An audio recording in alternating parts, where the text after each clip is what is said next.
Vamos começar agora a nossa segunda aula de revisão. Continuando com as questões, e agora eu fiz uma seleção das questões que vocês me enviaram, dizendo que tinham mais dúvidas, e a gente vai seguir esse roteiro de questões. Começando por essa questão número 11, daquela lista que eu enviei para vocês na plataforma de revisão. O eletrocardiograma nos permite identificar parâmetros. Selecione uma. Então, seria o ritmo, a frequência e o R cardíaco. Por que não o pulso arterial? O pulso arterial são o que chamam os latidos do coração, como chama em espanhol, que são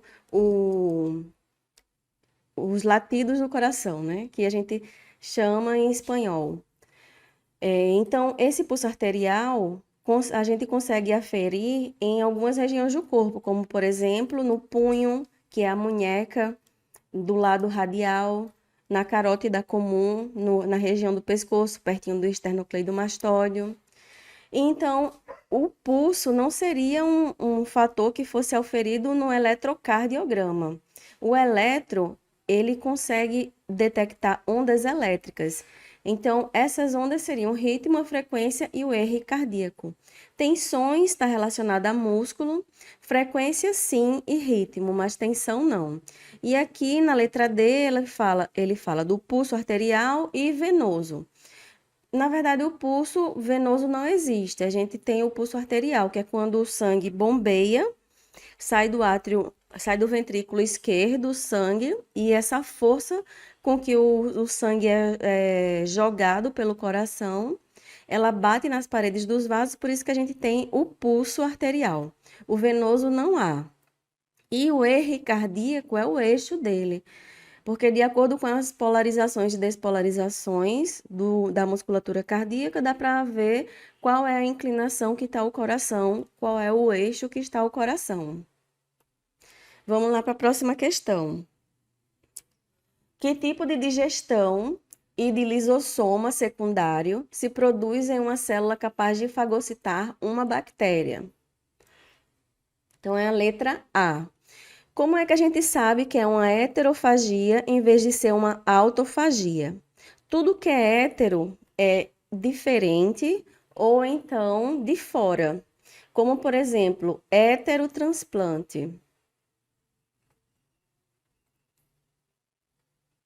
Um heterotransplante é um transplante que uma pessoa recebe de outra pessoa.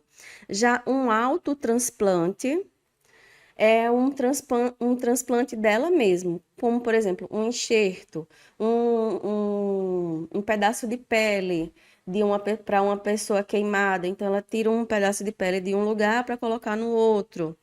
Então, se é da pessoa para a própria pessoa, se é da célula para a própria célula, então é alto. Se é a célula ingerindo algo que está fora, é hétero. A heterofagia acontece sempre que a célula vai ingerir algo que está do lado de fora, como aqui na imagem. Eu tenho uma bactéria e uma célula, provavelmente um macrófago. Esse macrófago vai emitir pseudópodes. Esses pseudópodes vão englobar essa bactéria. Então, é uma heterofagia, algo que ele está comendo de fora da célula. Se aqui tivesse uma mitocôndria velhinha, que não servisse mais, a célula também ia ter que eliminar ela. Aí, nesse caso, o lisossoma ia se juntar, membrana com membrana com essa organela, e ele ia digerir essa organela. Isso seria uma autofagia. Auto é a si mesmo. Então, é um processo em que a célula come parte dela mesma. Tanto para renovar, quanto para eliminar, por exemplo, organelas que não estão funcionando direito ou estão velhas, que não servem mais. Aí aqui a gente já consegue revisar o processo de endocitose. Endocitose. Endo significa dentro. colocar para dentro da célula. Tem duas formas básicas de fazer endocitose. Uma delas é a fagocitose, que é no exemplo que tem aqui uma célula engolfando uma célula, ou uma célula engolfando a bactéria. Então, no processo de fagocitose, a célula projeta pseudópodes, ela está projetando pseudópodes, e daqui ela vai colocar para dentro essa bactéria arrodeada da própria membrana dela. E essa bolsinha se chama fagossoma. Quando os lisossomas se juntam nessa bolsinha para fagocitar, então essa bolsinha passa a ser chamada de fagolisossoma. Outro processo que pode acontecer é a pinocitose. A pinocitose é o engolfamento, o englobamento de partículas líquidas, partículas bem menores do que são englobadas na fagocitose. Por exemplo, se eu tenho uma partícula, uma gota de líquido, a célula, em vez de produzir, de fazer os pseudópodes, como fez aqui na fagocitose, ela vai colocar para dentro a membrana. Isso se chama invaginação. Ela vai invaginar a membrana. Invaginação. Essa é uma das diferenças básicas entre a fagocitose e a pinocitose. Na fagocitose, ela evagina a membrana e na pinocitose, ela invagina a membrana, colocando o líquido para dentro. Os dois processos podem resultar em resíduos e esses resíduos são eliminados da célula. A bolsinha de resíduos se junta na membrana plasmática e se abre para o interior, liberando os resíduos. Esse processo se chama exocitose. Exo para fora, ou plasmocitose. Exocitose ou plasmocitose. Endocitose, o processo de colocar para dentro, que a gente tem a fagocitose e a pinocitose. E a exocitose é o processo de colocar para fora. Geralmente, os resíduos que sobram dessa digestão são colocados para fora pela exocitose ou plasmocitose. Próxima questão. Questão 57 da lista. Questão 57. A cardiolipina é um lipídio marcador de membrana. Selecione uma. Eu já vi essa questão cair várias vezes, então é bom ficar atento para ela. A cardiolipina é um lipídio encontrado na membrana interna da mitocôndria. Vamos relembrar aqui a estrutura da mitocôndria. Aqui é uma mitocôndria cortada ao meio. E a gente vai ter a membrana externa da mitocôndria, a membrana interna da mitocôndria. Dentro da membrana interna, a gente vai ter a matriz mitocondrial. E é aqui na membrana interna em que a gente vai encontrar a cardiolipina. A cardiolipina, ela serve como um selante. Principalmente, ela tem várias funções, mas ela serve como um selante dessa membrana interna da mitocôndria. Existe até uma síndrome que quando essa cardiolipina não funciona direito, é a síndrome de BAF. E o que acontece de tão importante nessa membrana interna da mitocôndria? Lembra a cadeia respiratória? Que a gente vai ter o processo de metabolismo energético. A gente tem primeiro a glicólise, depois a gente tem o ciclo de Krebs,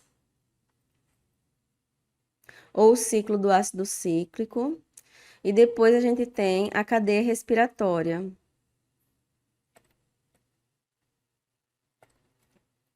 A glicólise acontece no citoplasma. O ciclo de Krebs vai acontecer na matriz mitocondrial. E a cadeia respiratória, que é a última parte, da respiração celular vai acontecer justamente na membrana interna da mitocôndria. Ó, a importância da membrana interna. Se ela não estiver funcionando bem, a respiração celular não funciona bem. E qual a importância da respiração celular? Produzir ATP,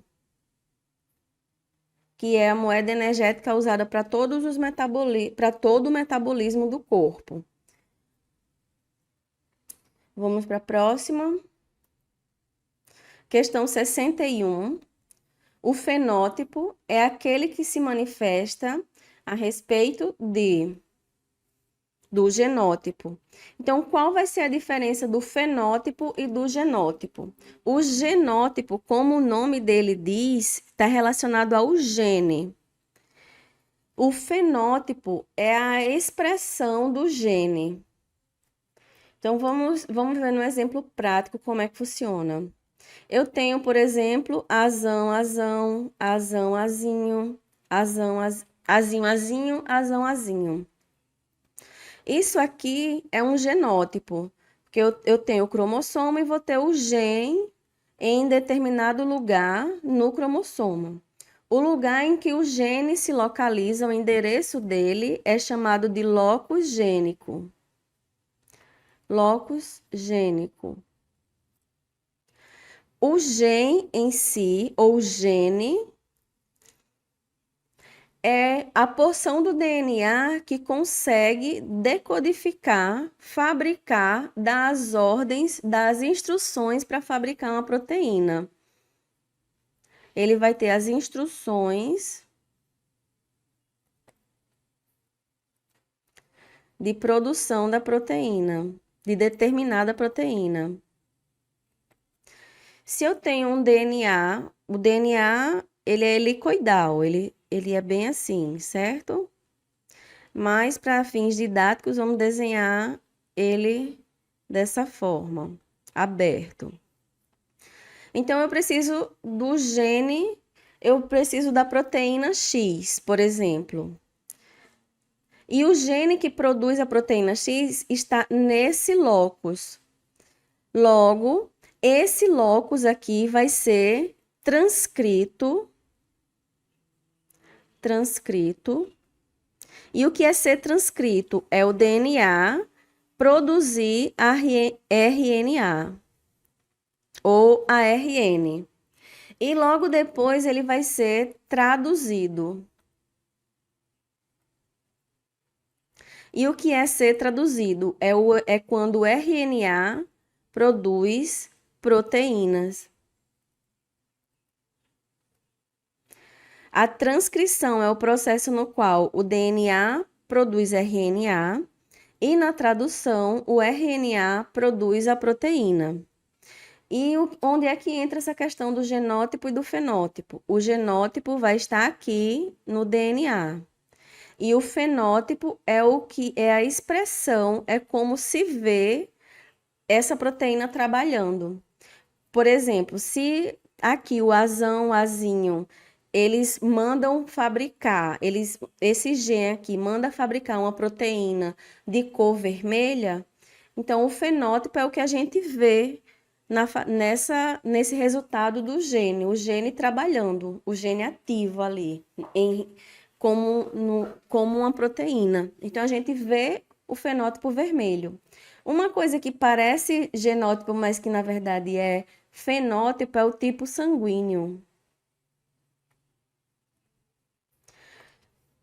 A gente tem os tipos sanguíneos O, A, B e AB. Isso aqui é a expressão do genótipo. Se é a expressão do genótipo, isso aqui vai ser o fenótipo. O genótipo vai ser I, I. Então, quando esse II se expressa, quer dizer que o tipo sanguíneo é O. Quando o outro tipo se expressa é A, B, AB. Então, já que isso aqui é a expressão do gene, isso aqui é o fenótipo. Igual a cor dos olhos, cor da pele, a altura também está relacionada ao genótipo, que se expressa como fenótipo. E já que a gente está falando de genética, vamos só dar uma revisadinha no processo de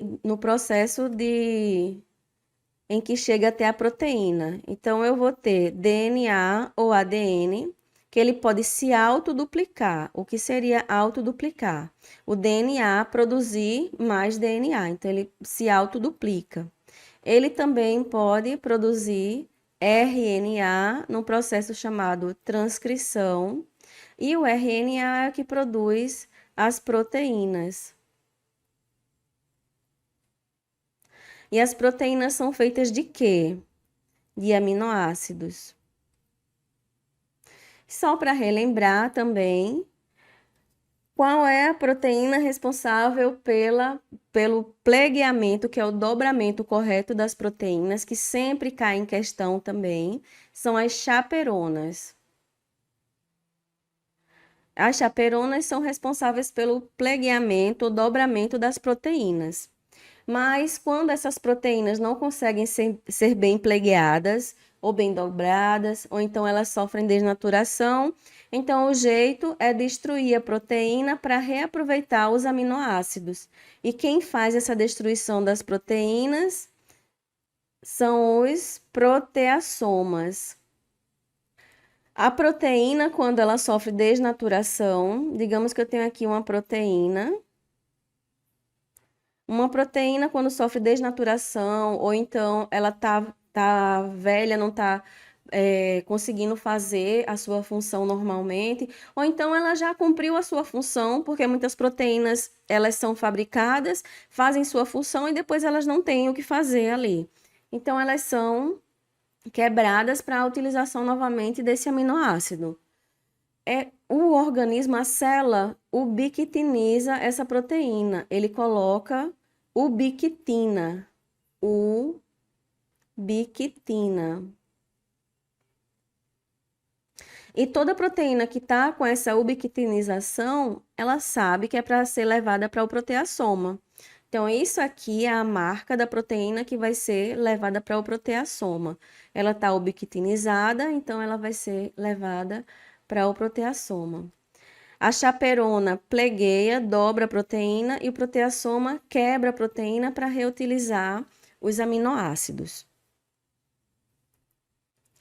Vamos agora para a questão 64, questão de antropologia. Lembrem sempre de não menosprezar a antropologia, porque são pontos que, quando a gente dá uma lida nos pergunteiros, eu não aconselho ficar lendo os livros, mas pegar os pergunteiros, pegar essa lista que eu enviei para vocês, que tem algumas perguntas de antropologia, outras listas com outras perguntas, porque geralmente as perguntas de antropologia se repetem. E são sobre esses dois livros que ele trabalha, o Big Bang e a História da Medicina. Então não tem muito o que fugir. Se você gosta, lê o livro que eu achei os dois livros bem interessantes, principalmente o do Big Bang. Mas se não dá tempo, né? Não dá tempo a gente ler tudo que a gente quer, pelo menos as perguntas, e toda vez que pegar uma pergunta que você não sabe, aprofundar como a gente faz aqui. Esse aqui é o direcionamento. Não que as perguntas que vão cair lá na era sejam iguais. Se for igual, maravilha. Mas que pelo menos a gente tenha um norte de quando cair alguma pergunta em relação àquele assunto. Então vamos ver como é que diz a pergunta 64.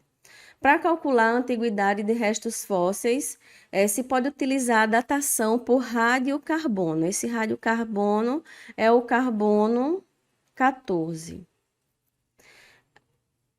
A um que só é utilizado é limitado.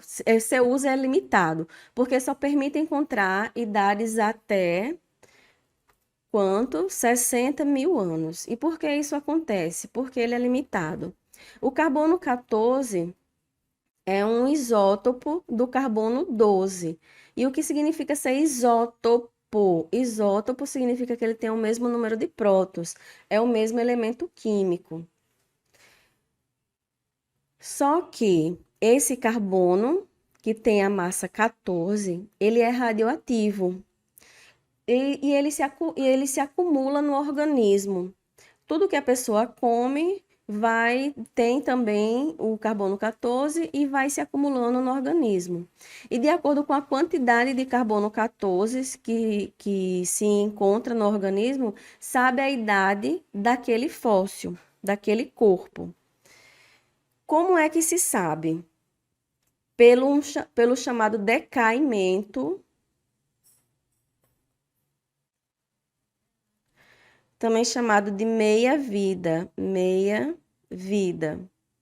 E o que é a meia-vida? Meia-vida é o tempo que um composto radioativo leva para diminuir a sua massa à metade. Por exemplo, a gente tem aqui esse animal. Assim que ele morre, ele tem 100% do carbono 14 nele. Depois de 5.730 anos, ele vai ter 50% do carbono 14. Por que 5.730? Porque a meia-vida do carbono 14 é 5.730 anos. Então, a cada 5.730 anos, a quantidade de carbono 14 que tem nesse corpo vai diminuir a metade. Do mesmo jeito, o Césio 137, que é bem famoso porque ele é utilizado nessas indústrias de energia. O Césio 137. Se eu não me engano, o tempo de meia-vida dele é 35 anos. Então, se eu tenho 1 tonelada de Césio 137 hoje, só daqui a 35 anos eu vou ter 500 quilos ou meia tonelada de Césio 137. E só daqui a 70 anos eu vou ter 250 quilos de Césio 137. E o que acontece com outra parte do Césio 137? Ele se transforma em outro elemento. Ele vai decaindo e vai se transformando em outro elemento. E como ele vai decaindo, o máximo de tempo que a gente consegue prever, utilizando esse carbono 14, é 60 mil anos. Vamos para a questão 67 agora. A obra de Ernest Haeckel sobre morfologia e embriologia sostenía que a ontogenia recapitula a filogenia. Essa frase é bem famosa dessa obra, que é a ontogenia recapitula a filogenia. E o que é ontogenia? Ontogenia é o estudo do desenvolvimento, não só humano, do desenvolvimento de uma maneira geral, do nascimento até a vida adulta. Não é só o desenvolvimento embriológico. Já a filogenia são as hipóteses que a gente tem de organização, de parentesco dos seres vivos, como, por exemplo, o ser humano, o Homo sapiens, o humano de hoje.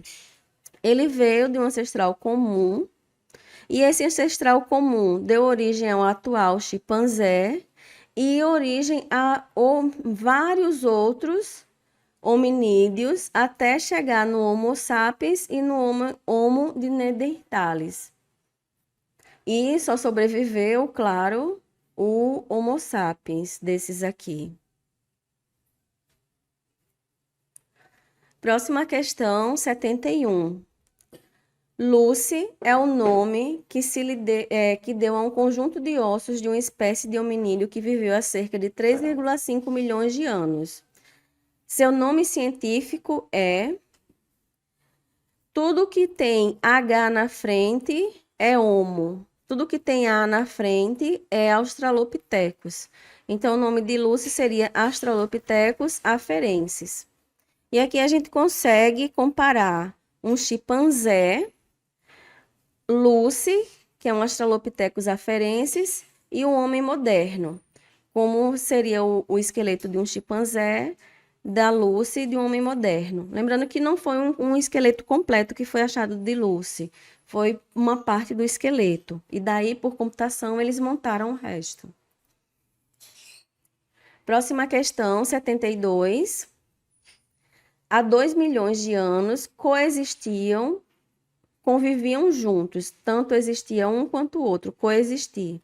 na África há ao menos 3 variedades de hominídeos: o Australopithecus africanus, Australopithecus robustus e qual outro? O Australopithecus erectus. Aqui a gente tem uma linha do tempo da espécie humana e a gente vê o Australopithecus africanus convivendo junto com o habilis, o erectus e o robustus. Esses 3 aqui, as linhas do tempo se interpõem. As linhas do tempo aqui se interpõem. Questão 73. Raymond Dart descobriu um antepassado mais antigo que o Homo erectus, ao qual se deu o nome de Australopithecus africanus. Aqui na nossa lista a gente consegue ver que ele diz que veio antes do erectus. Então, na nossa linha do tempo, antes do erectus, poderia ter sido o Homo habilis, Homo africanus ou o afarensis. E na questão, o que tinha lá era o africanus. É bom, pelo menos, essa linha, mas pelo menos de uma forma grosseira, decorar quem veio antes e quem veio depois, porque eles gostam de perguntar. Principalmente essa questão da Lucy, qual é o tipo que ela é, que é o afarensis. Eu já vi caindo várias vezes essa mesma questão, perguntando de Lucy, porque por muito tempo esse fóssil Lucy foi considerado o elo perdido, né? O eslabão, como eles chamam. Então, só depois foi caindo e foram se achando outros e outros e outros. Questão 76. A teoria da geração espontânea foi proposta por... O que é a teoria da geração espontânea? A teoria da geração espontânea fala que todo organismo, um organismo vivo, pode se originar de algo não vivo. Como, por exemplo, se acreditava que você juntando meia suja, meias, lama, queijo, em um lugar escuro, você poderia produzir ratos. Coisas inanimadas dando origem a algo vivo. Isso é que diz a teoria da geração espontânea. Quem começou a defender essa teoria foi Aristóteles. Então, o primeiro a defender essa questão da teoria, porque se buscava uma forma de como os seres vivos se originaram. Então, o primeiro a defender isso foi Aristóteles. Francesco Redi, ele fez o experimento dos 8 frascos. Aqui está uma simplificação do experimento dele, só para a gente entender. E ele defendia a biogênese, que é o contrário da abiogênese ou teoria da geração espontânea. A geração espontânea diz que seres vivos podem ser derivados de coisas inanimadas, já a biogênese diz que todo ser vivo deriva de um ser vivo igual e que veio antes dele, que é a teoria atualmente aceita. Ele pegou 8 frascos. Também, esse experimento também é conhecido como o experimento dos 8 frascos de Redi. Ele pegou 8 frascos e verificou que nos frascos que estavam abertos e que os insetos tinham acesso à carne que estava nesses frascos, surgiam larvas. Depois crisálidas, miríades, né? E depois as larvas e depois mais moscas, mais insetos. Já nos frascos que não tinham, os insetos não tinham acesso à carne, a carne apodrecia, mas não apresentava bichos, não apresentava essas larvas, não apresentava mais moscas. Daí ele tentou defender essa teoria da biogênese, que foi refutada pelo meio científico e não foi logo aceita. Tiveram que vir vários outros experimentos, inclusive com Pasteur, que até hoje a gente utiliza o termo pasteurização por conta desse cientista, que a pasteurização é você aquecer rapidamente e esfriar rapidamente algo para matar os micro-organismos e aquilo ficar estéril. É muito usado no leite de caixa, no leite UHT. Outro experimento que foi citado na questão é o experimento de Oparin.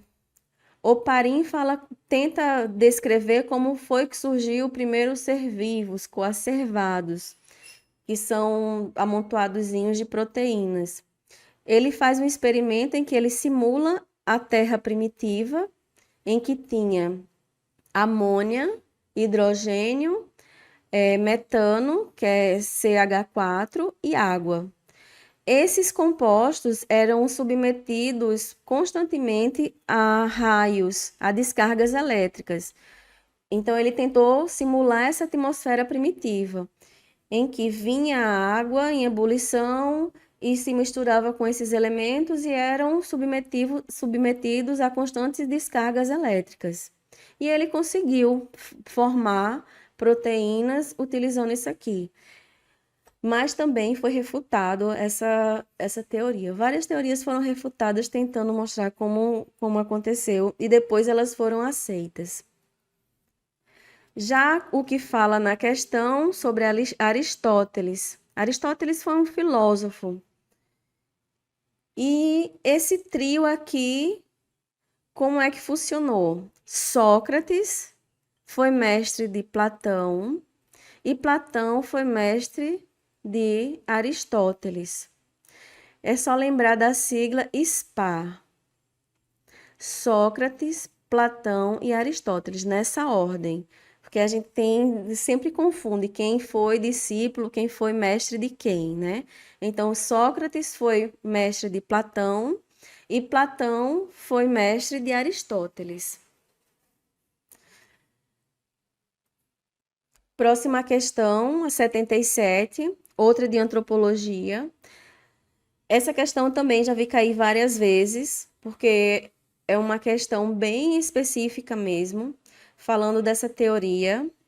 A hipótese alternativa que planteia que uma só população originária de Homo erectus africanos alcançaria a categoria de sapiens e logo se estenderia pela Europa e pela África. Então, só essa linhagem de Homo africanos evoluiria para chegar a sapiens. Depois que chegassem a sapiens, eles iam da África para a Europa e Ásia. Então, como seria o nome dessa hipótese? Arca de Noé. Atualmente, a teoria mais aceita nem é essa Arca de Noé, essa aqui é uma hipótese alternativa. A hipótese mais aceita hoje em dia é que toda a civilização humana nasceu primeiro na África e depois foi se espalhando pelo mundo. Essa é a teoria mais aceita. Questão 78. As primeiras formas de vida deveriam ser. Como seriam essas primeiras formas de vida? Simples não diz muita coisa, né? Então, compostas também não. Composta de quê? Então, ele fala autotróficas e heterotróficas. Autotróficas são os organismos que produzem o próprio alimento, como as plantas. Elas produzem sua própria matéria orgânica. As heterotróficas, como os seres humanos, elas adquirem essa matéria orgânica por meio de outros organismos. Então, se a gente observar quem necessitaria de um aparato mais complexo, seriam as autotróficas ou as heterotróficas? No caso, seriam as autotróficas, porque ela teria que ter um aparato metabólico suficiente para pegar o que tem no ambiente e conseguir fabricar algo que ela conseguisse tirar a energia do próprio sustento dela. Então, esse aparato aqui é muito complexo. Por isso que se acredita que os primeiros seres vivos são heterotróficos, porque eles poderiam ser mais simples e se alimentar de qualquer coisa disponível no ambiente. Próxima questão, 79. O valor de uricemia de um paciente obtido em laboratório é 0,038 gramas por litro, sendo o valor de referência igual a 2,4 a 6 miligramas por decilitro. Portanto, selecione uma. O valor do paciente está normal. Aí você olha aqui, 0,038 não chega nem ao mínimo aqui. E como é que ele pode estar normal? É porque se você observar, ele não está por miligramas por decilitro, como é o valor de referência. Ele está como gramas por litro. Então, aqui eu vou ter 0,038 gramas por litro. Gramas em relação a miligramas, 1 grama é igual a 1000 miligramas. E 1 decilitro é igual a 10, 1 litro é igual a 10 decilitros. Vamos cortar um zero com um zero e multiplicar o 0,038 por 100. Multiplicar por 100 é a mesma coisa de andar duas casas, uma, duas. O resultado aqui dá 3,8 miligramas por decilitro. 3,8 está entre 2,4 e 6, então o valor do paciente está normal. Questão 84, são ossos da mão. Falange distal, medial, proximal, metacarpianos, que são os ossos do metacarpo, trapézio, trapezoide, escafoide, ganchoso, que é o amato, pisiforme piramidal, trapézio e semilunar. Tudo são ossos da mão. Todos são ossos da mão. E aqui eu botei os ossos do pé. Mas tudo bem, eu quero mostrar uma coisa importante para vocês. Tem um osso também chamado de escafoides no pé. Esse escafoides, muitas vezes ele é confundido porque ele é mais conhecido como navicular.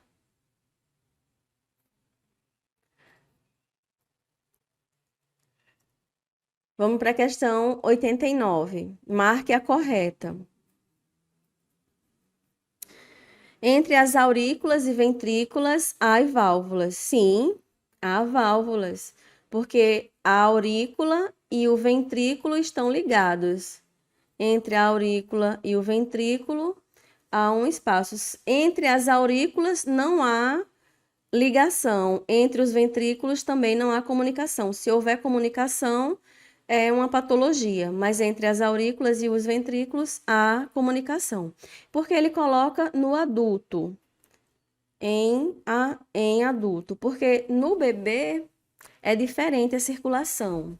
Como não são os pulmões do bebê, do feto, que fazem essa troca gasosa, quem faz a troca gasosa é a mãe, então o sangue no feto vai se misturar aqui. E aqui a gente tem algo bastante importante. Deixa eu voltar nessa imagem. É o sistema cardionector do coração, que a gente tem o marcapasso natural, que é o nó sinoatrial, e o nó atrioventricular. Mas o mais que perguntam nas questões é esse marcapasso aqui, é esse nó, ou nódo em espanhol, que é o sino atrial, porque ele é o marcapasso natural do coração. Então, ele que faz com que o coração funcione como um sincício, funcione como todas as células funcionando em uma harmonia, para que o coração consiga relaxar e entrar em sístole, o relaxamento que é a diástole e a contração que é a sístole. E aqui como funciona esse sistema que é chamado sistema cardionector.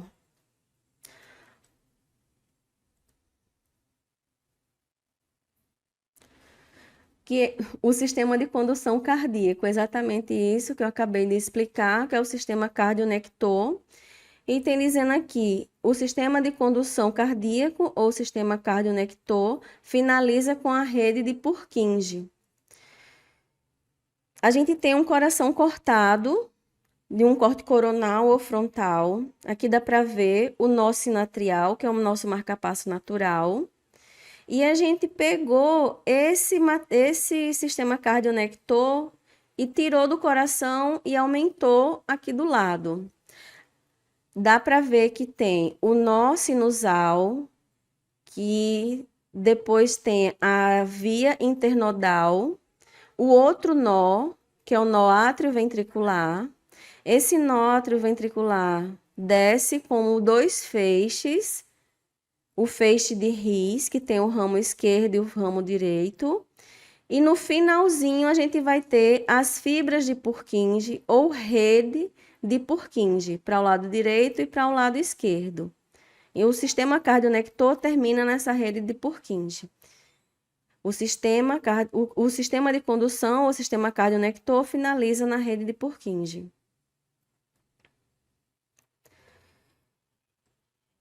Essa questão geralmente cai, mas alguns de vocês me disseram que o sistema nervoso não vai cair na era, mas mesmo assim a gente vai dar uma olhada nessa questão, que é algo que todo professor bate bem, que são os músculos extrínsecos do olho, que são os músculos que movimentam os olhos, e quais são os nervos que inervam eles.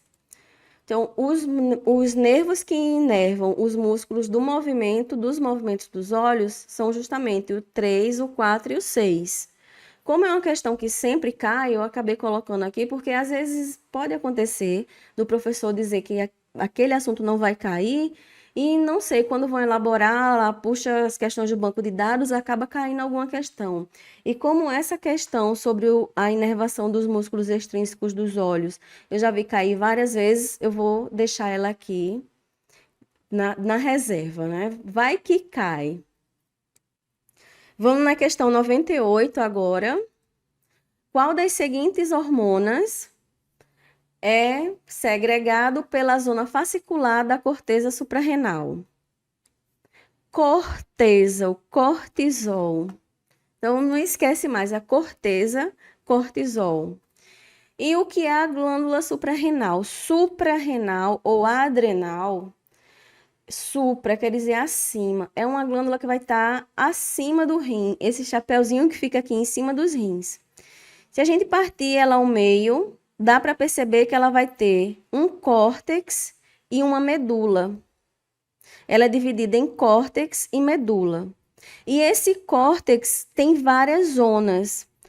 A zona que ele está falando é essa zona do meio, a zona fasciculada, em que ela produz o cortisol. É a maior zona da medula da glândula adrenal. Então, essa daqui é a maior zona e ela vai produzir o cortisol. Então, o que produz a glândula adrenal, o córtex da glândula adrenal? O cortisol. No córtex produz cortisol. Em que parte? Na zona fasciculada. Vamos para a última questão, a questão 100.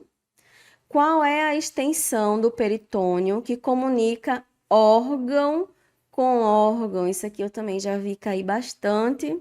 Os professores até falam bem disso aqui, que é o epíplon ovento. A gente tem 3 imagens. Vamos fixar agora nessa primeira imagem. Tudo que está em amarelo aqui é o aumento maior ou epíplon. Essa parte que está em amarelo é o aumento maior ou epíplon. Esse aumento maior, ou epíplon maior, ele vai ligar órgão com órgão. Então, ele vai ligar a curvatura maior do estômago ao cólon transverso. A gente tem também um epíplon menor, ou aumento menor, que ele liga o fígado à curvatura menor do estômago. Então, percebe que ele liga órgão com órgão. A gente também tem algo que liga o órgão com a parede abdominal, que é esse aqui, o mesentério. O mesentério, ele vai ligar o órgão à parede abdominal. A gente também tem outra coisa chamada de ligamento. O ligamento é diferente do aumento, porque ele não vai ter vasos nem nervos. O aumento, o epíplon, ele tem vasos e nervos. O ligamento, ele vai ligar os órgãos à cavidade, porém ele não tem vaso nem nervo. Então, por aqui a gente finaliza essa primeira lista. Vou mandar outra lista para vocês, para a gente fazer uma terceira aula de revisão. E não esqueçam de revisar esses assuntos que vocês tiveram mais dificuldade e refazer também as questões dessa lista e de outras listas também. E toda vez que você refazer essas questões, você pode ir aprofundando, procurando mais sobre aquele mesmo assunto. Como, por exemplo, a gente acabou de ver aumento, ligamento e mesentério. Você pode aprofundar mais esse conhecimento, ver as funções do aumento, por exemplo, e aí você consegue ir aumentando o seu know-how em relação a cada conteúdo. E qualquer questão que vai cair daquele conteúdo, você acaba abarcando também, mesmo estudando uma única questão dele. Estudando uma questão e estudando dessa maneira ativa, você consegue, a partir daquela questão, de uma única questão, matar várias questões em relação àquele conteúdo, porque você foi aprofundando cada palavra, cada termo, cada pedacinho daquela questão. Então, um beijão, fiquem bem, estudem, até a próxima.